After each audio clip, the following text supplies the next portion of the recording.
Some matches are made in heaven, others in hell. When they got together, they were like a stick of dynamite, the wick and the gunpowder, and boom. Obsessed by sex, a housewife lures girls to their graves. In the end, I was expecting to die. A single mom trades her lonely life for a blood-soaked romance. No matter how fat she was, no matter how bad she was, he loved her no matter what. And a thrill-seeking couple get their kicks from murder.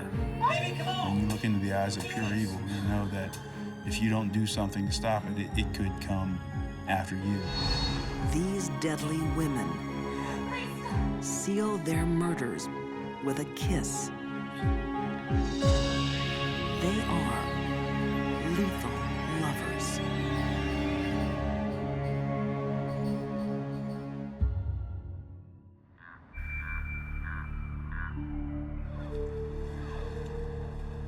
A quiet street in Gloucester, England. Behind closed doors, something wicked is taking place. The most gratuitous act of violence you can imagine. Unimaginable evil. 17-year-old Caroline Roberts is captive to a husband and wife who delight in torture. This is one of the most truly sickening cases of sexual predators I've ever encountered. Beaten and raped for 12 hours, Caroline thinks it's her time to die.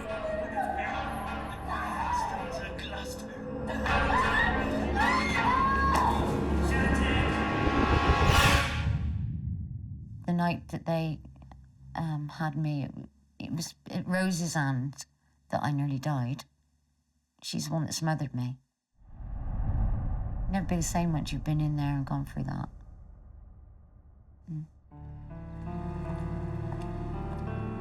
Caroline is one of the only survivors of a shocking 20-year killing spree.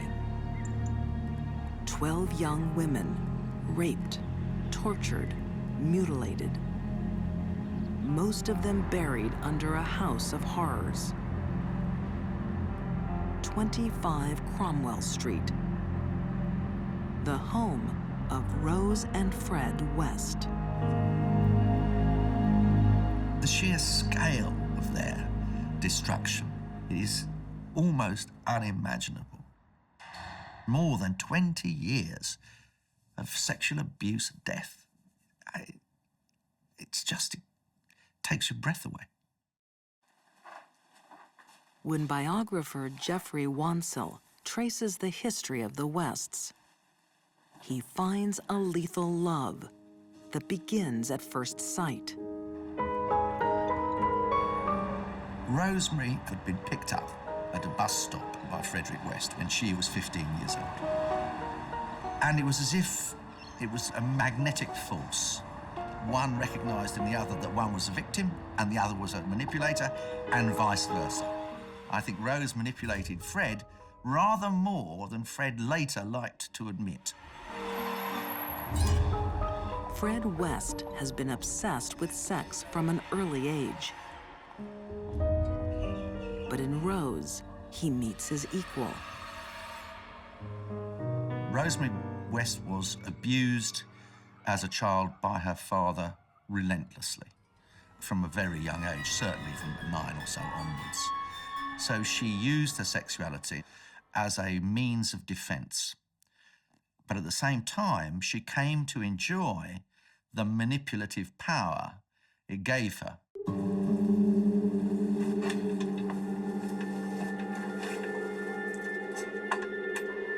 Sex will come to dominate the lives of the Wests. But the pleasures of an ordinary marriage are not enough for them. Frederick West had no problem sharing Rose. He did it for many years with many different people. The sexualization of Rosemary West was something that became addictive, an addictive aspect of her personality, which in turn was egged on, made even more incendiary by West, which just becomes a forest fire. You cannot stop.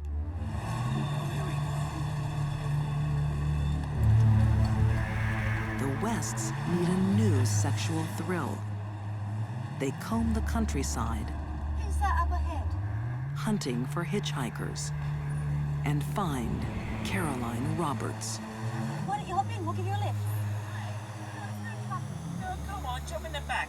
My instinct was not to get in the car, but my other part of me that was saying, don't be rude. You know, give them the benefit of the doubt. Caroline's split-second decision will change her life forever. 12 hours of being sexually assaulted, beaten, and raped finally. In the end, I was expecting to die. Hearing someone outside, she sees her chance to escape.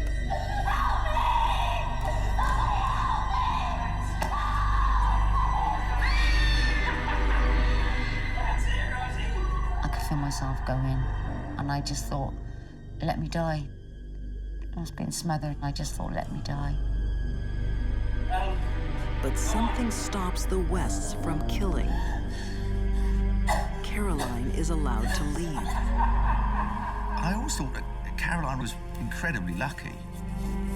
I think the only way I would explain it to myself now is that it was the dry run, if you like. And the fact that they allowed her to escape was, in the end, I'm absolutely certain, just that final, can we push ourselves over the edge? And the fact that they got away with it, they knew, nothing can stop us now. The Wests are convicted of indecent assault over the attack on Caroline Roberts. But they're only given a small fine and allowed to walk free. The next girls taken prisoner by the Wests will not be shown such mercy.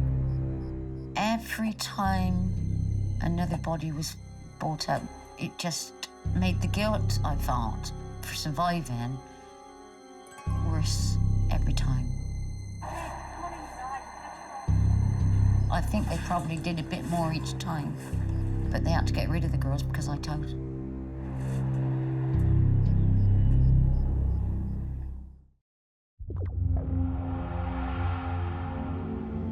When you thought something could not get any worse, it did.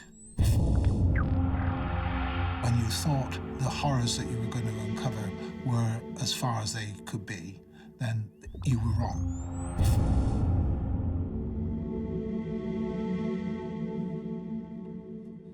Detective John Bennett was lead investigator on a case that will haunt England for generations. This series of crimes shocked everyone that came into touch with it in any shape or form. For years, Fred and Rose West have been getting away with murder. Rose West was a wife, a mother, a landlord. She lived in the community, she talked to neighbors, and no one would want to suspect that a woman could be involved in the deeds that she was. The secret other life of Rose and Fred is spent stalking the English countryside, Nice short skirt. looking for young female victims.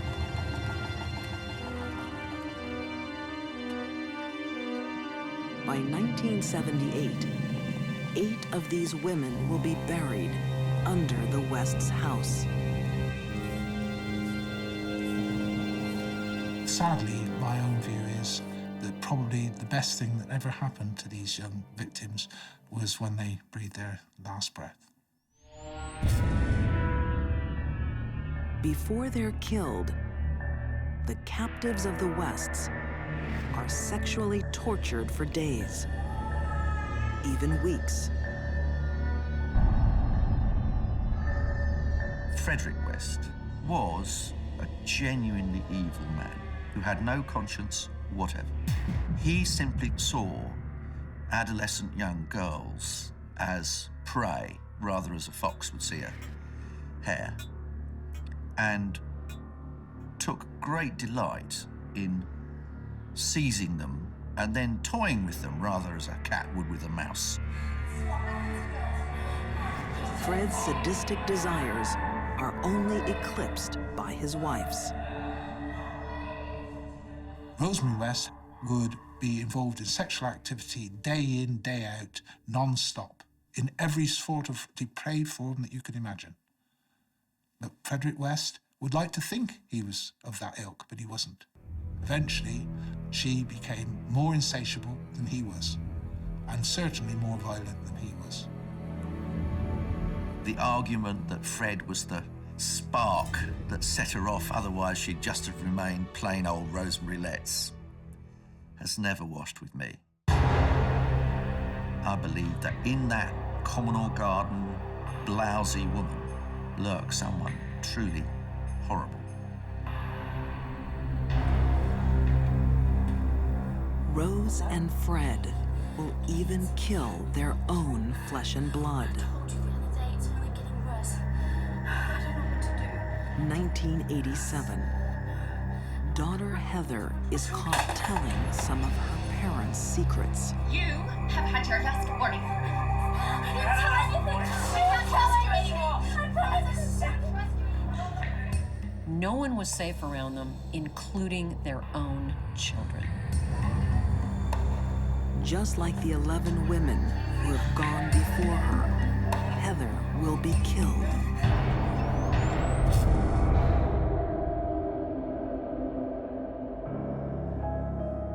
In 1994, the West children are placed with social services after allegations of sexual abuse. A chilling family secret is revealed.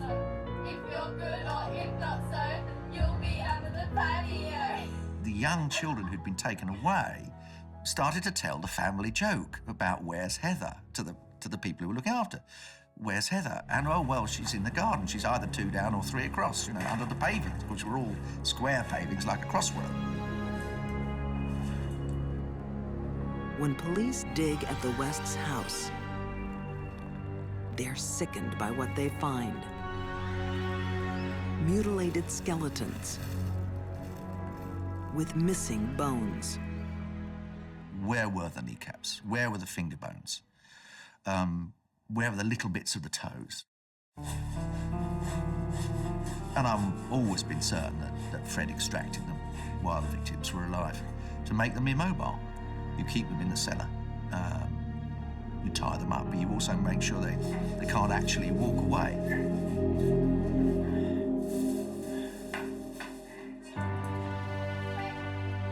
The Wests are arrested. Within days, Fred admits to 9 murders. I think it absolutely astonished, horrified Britain, and I think it does to this day. Fred escapes trial by committing suicide. Accused of 10 murders, Rose pleads innocent. At one stage during the evidence, she tried to show that she was tearful when they would question her about Heather.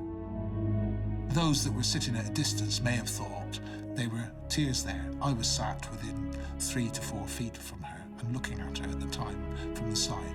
And just as the past, there were no tears. She may have wanted to cry. The tears didn't exist.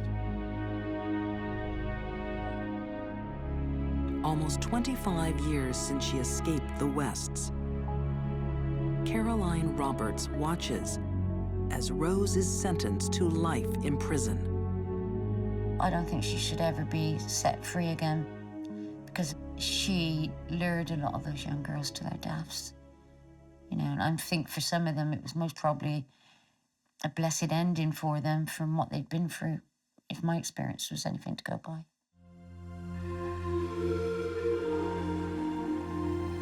Appalled by the crimes of 25 Cromwell Street, the community acts. The house is bulldozed and becomes a public walkway. But the horror at what occurred there will never be erased. I've learned that how people tick. I've learned how to cope. And forgive. But you don't forget. You mustn't forget.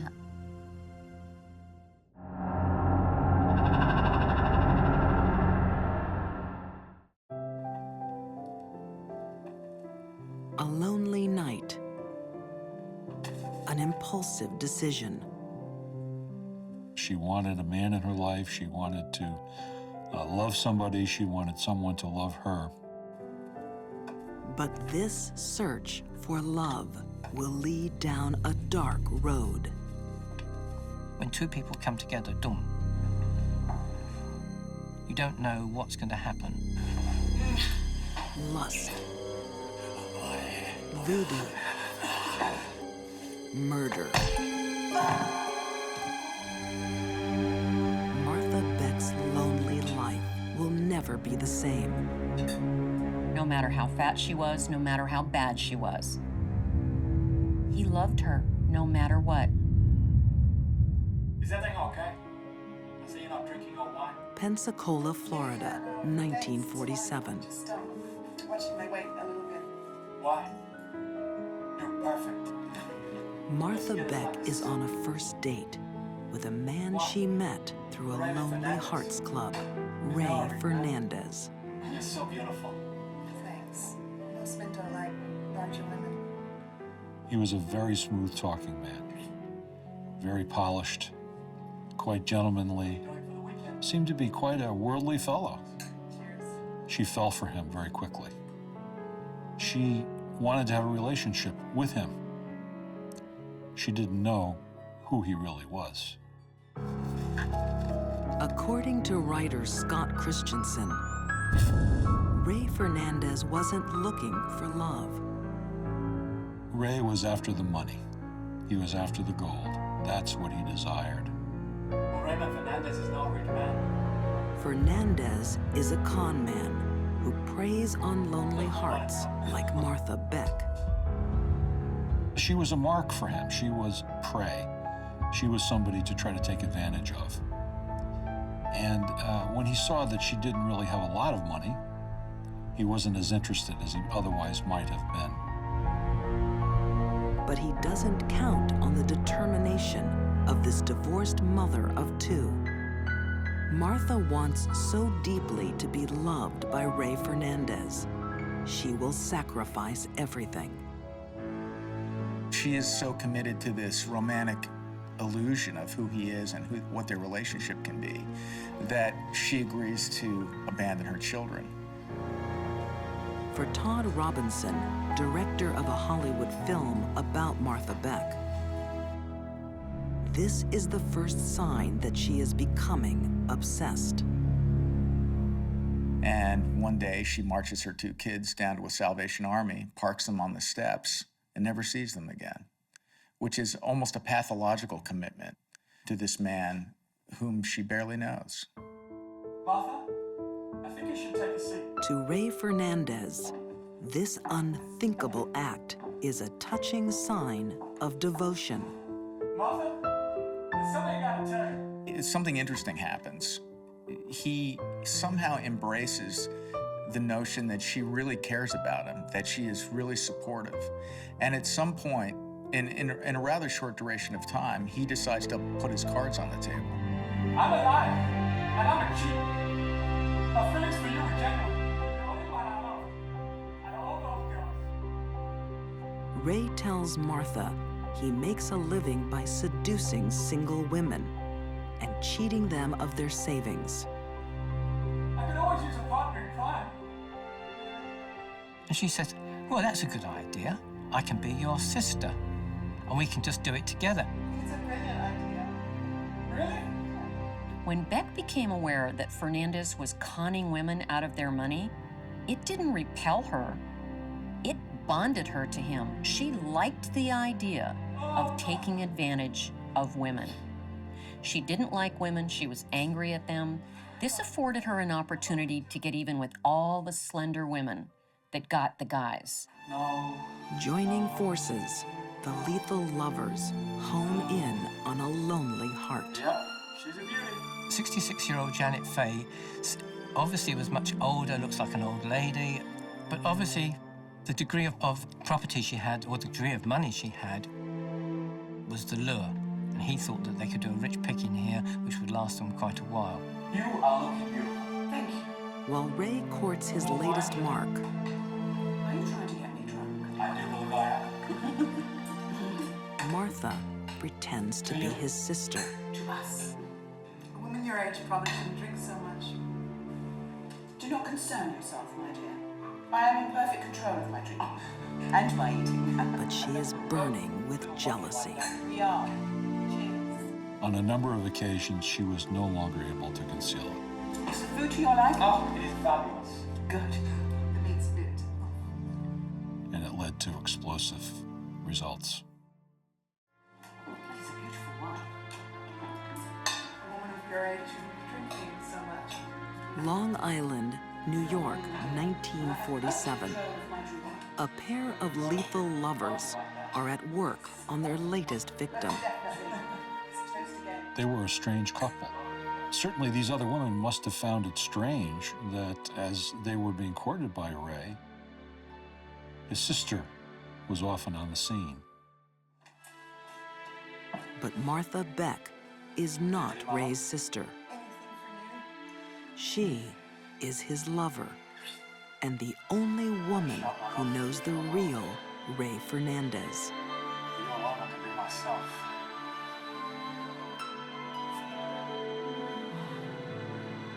When he was a young man, when he was on a ship once, a hatch of the ship closed on the top of his head, and the accident was so severe that he lost a lot of his beautiful, dark, thick hair. And that had a profound effect on him. There was this self-loathing part of him, this man that felt ugly and destroyed. Ray's revelation only makes Martha desire him more. Martha loved Ray. She did not want to share Ray with anyone. Martha Beck's powerful desire puts her on a collision course. What on earth are you doing? Raise from sin, for God's sake. I am about to write to my stepdaughter. With Ray's latest lonely heart, Janet Fay. I'm going to make sure that you will not be living with us. She could no longer contain herself.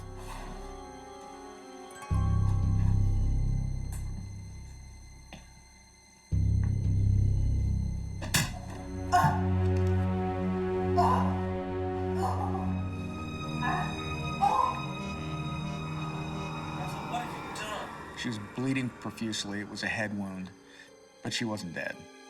That wasn't part of the plan. I'll take care of her. Now the con man will become a killer.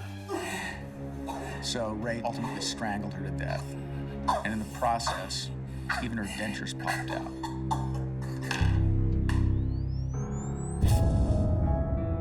The lethal lovers dispose of Janet's body and write a letter to her daughter to make it appear that Janet is still alive.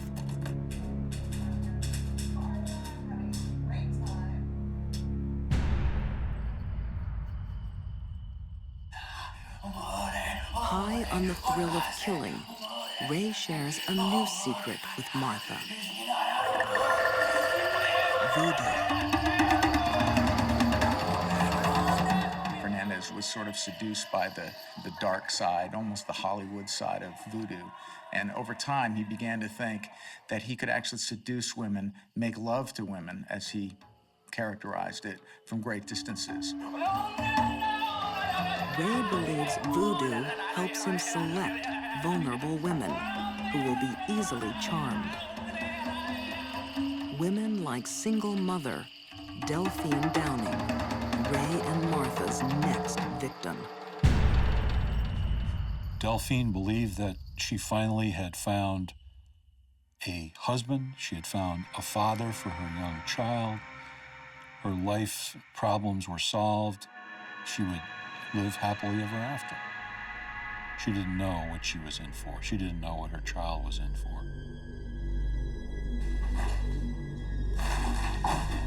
Oh my God, you're bald! There's no need to act like that, Delphine, just because I'm going bald. Lots of men go bald. She came upon Ray without his toupee, and this absolutely stunned her. She could see that this man was a fraud, that she was being duped, and she became furious, and she tried to throw him out of the house.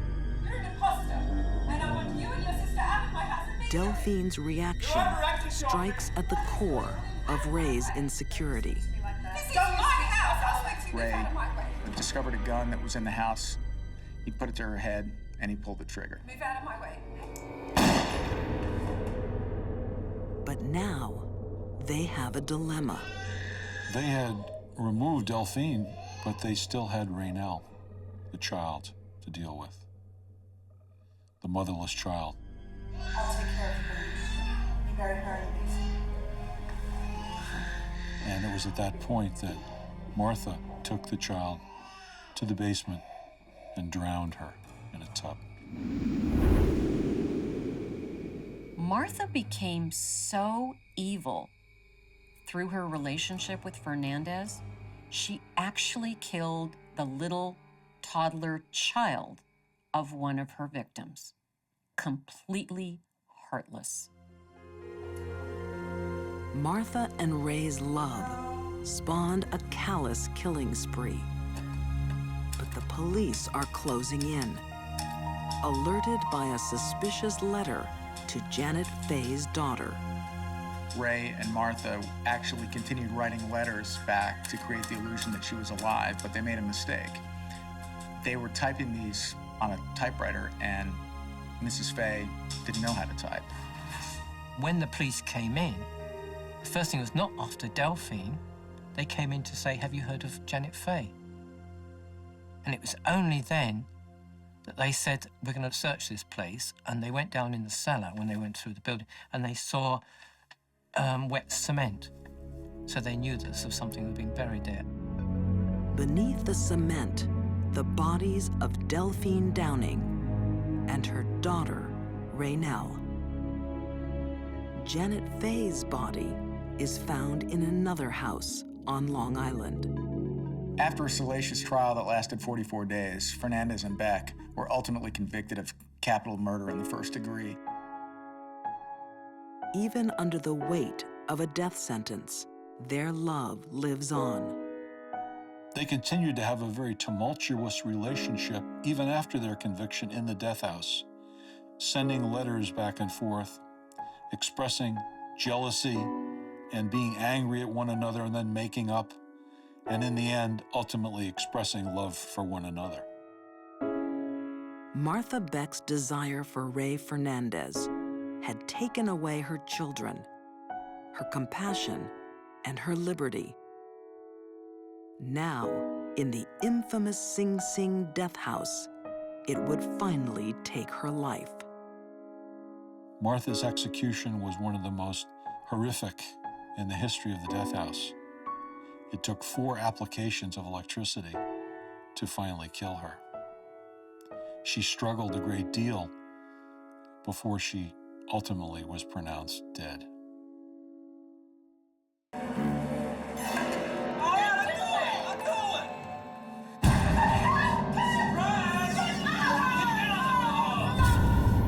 An ex-Navy SEAL who lives for violence. A college basketball star with obsessive drives.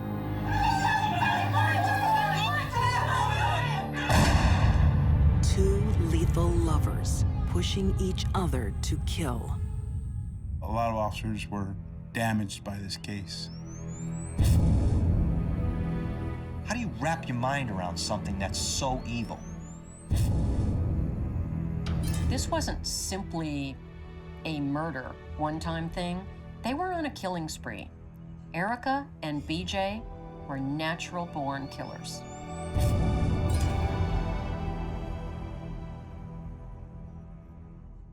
BJ and Erika Sifrit are the deadliest couple author M. William Phelps has ever encountered. BJ and Erika were the types of people who did things to get a rush out of them.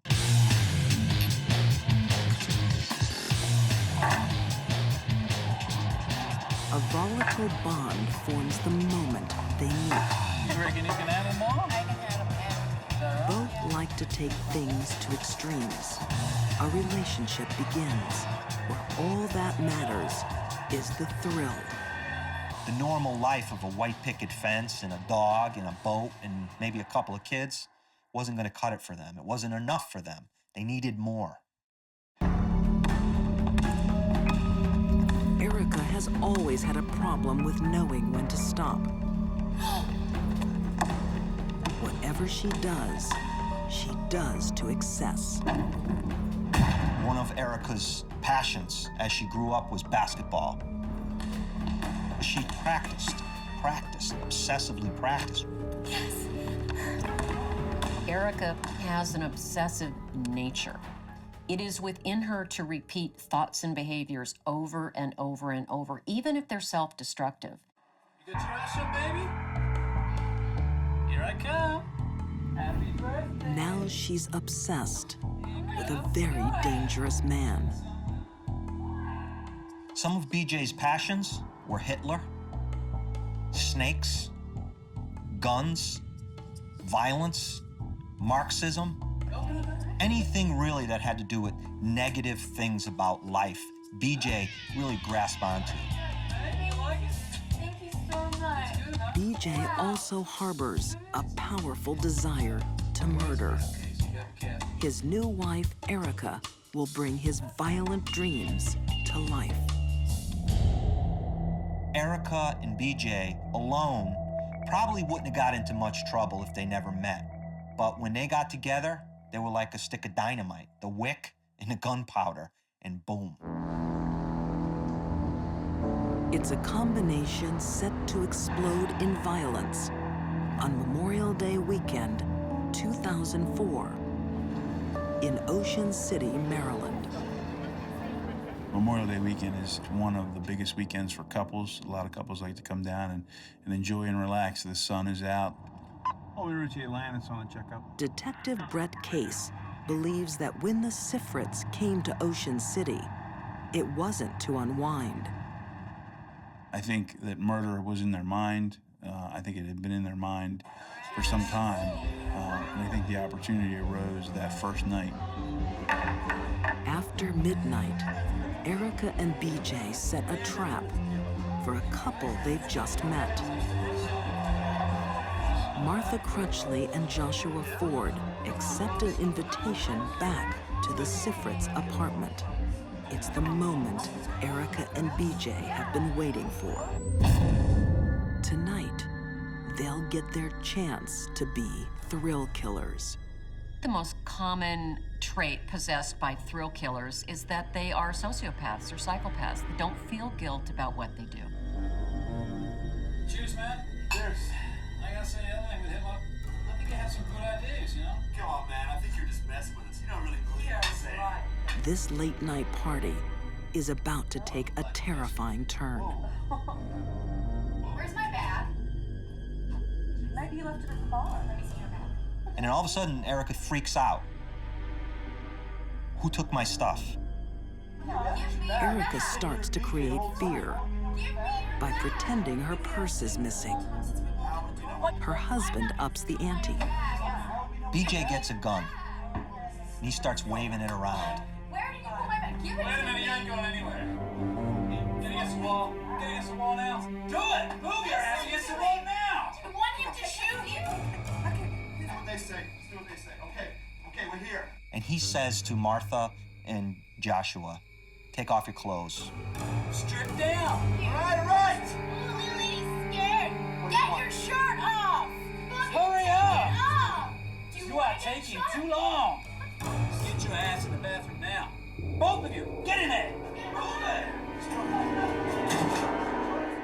So now Martha and Joshua are inside the bathroom, scared for their lives. Open up, Peg. Chicken, are you? Open the window! Open the window!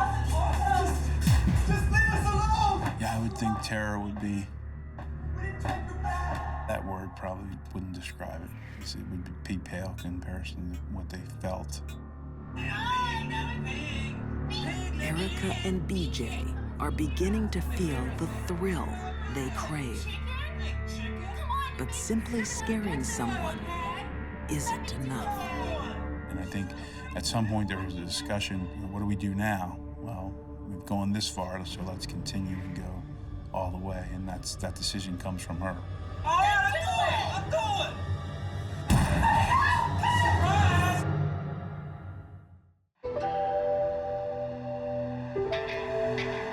On Memorial Day weekend, Ocean City, Maryland is a vacation playground. But high above the streets, one holiday apartment has become a death trap. The more you investigate, the more you learn that what you're dealing with is not just your normal killer, it's you're dealing with a monster. Pure evil. And when you look into the eyes of pure evil, you know that if you don't do something to stop it, it could come after you. Get your ass in the bathroom now. Both of you. Erika and BJ Sifrit are a young couple, desperate for the thrill of murder. Martha Crutchley and Joshua Ford are trapped in the Sifrits' bathroom. Erika wants them killed. BJ is happy to oblige. So BJ kicks the door open, walks in,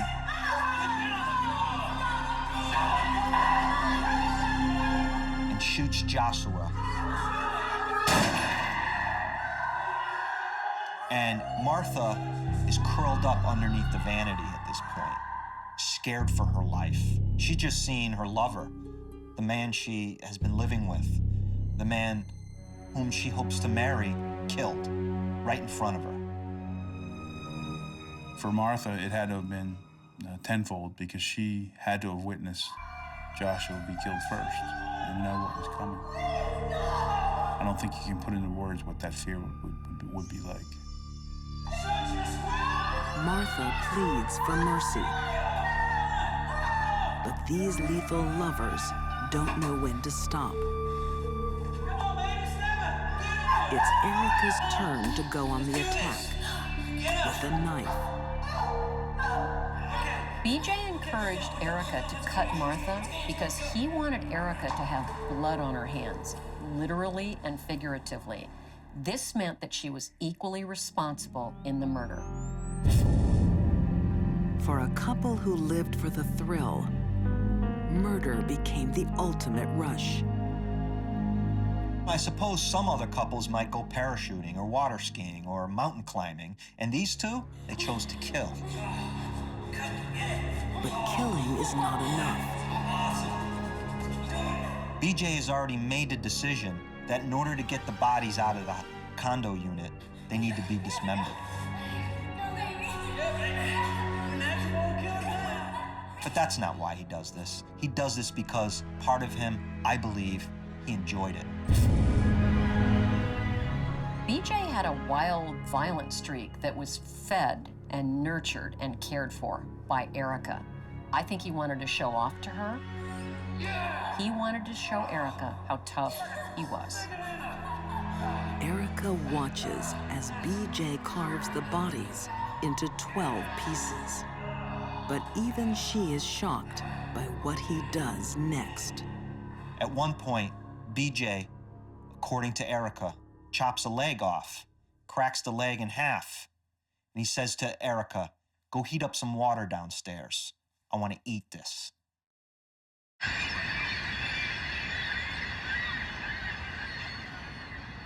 Next morning, Ocean City is bathed in sunshine. The holiday weekend continues. But not for Joshua Ford and Martha Crutchley. When she didn't arrive to work on Tuesday morning, her coworkers were concerned. And so by Wednesday, we had notification that Josh and Martha were missing. By this time, their body parts have been dropped in supermarket dumpsters. And the Sifrits are acting like nothing has happened. They go miniature golfing, they go out for beers, they eat chicken wings, and she documents everything with photographs. They're laughing, smiling, they're having a grand old time after this gruesome, gruesome crime. Erika gets a lasting reminder of the murders, a new tattoo. BJ makes a suggestion. You should get it on your hip. Why? Because that's where Erika made the first cut on Martha Crutchley, a memento of the crime. On the final night of their holiday, the Sifrits take their search for thrills one step too far. Killing 2 people and dismembering them, not enough for them. They need more of a thrill that week. They decide, let's rob the Hooters before we leave town. So they back up to the Hooters and they unlock the door and go in, and a silent alarm is tripped. Police respond to what they believe is a routine burglary call. It turns out to be much more. When you have burglars, you can have weapons. You just don't know what you have. And this is a prime example of how things can snowball. The Sifrits are caught with 3 guns, a knife smeared with human flesh, and the IDs of the missing couple. Officer Freddie Howard was on the scene that night. He knows he had a close call. I still get a sick feeling in my stomach when I think about what could have happened because of all the firepower that was here on the scene that night. And what they had just done just days earlier, And when I got home, I hugged my son and daughter, because I was so grateful to be there with them. Because I know it could have turned the other way, or I could have been murdered just so they can get away. Body parts of Joshua and Martha are eventually found at a Delaware landfill. Tried separately for the murders, the Sifrits are both found guilty. BJ is sentenced to 30 years in prison. Erika gets life.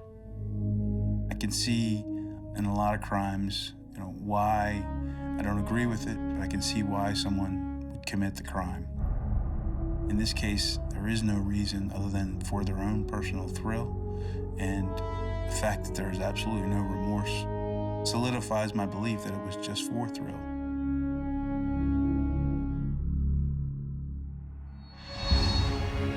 For these deadly women, love became a catalyst for killing.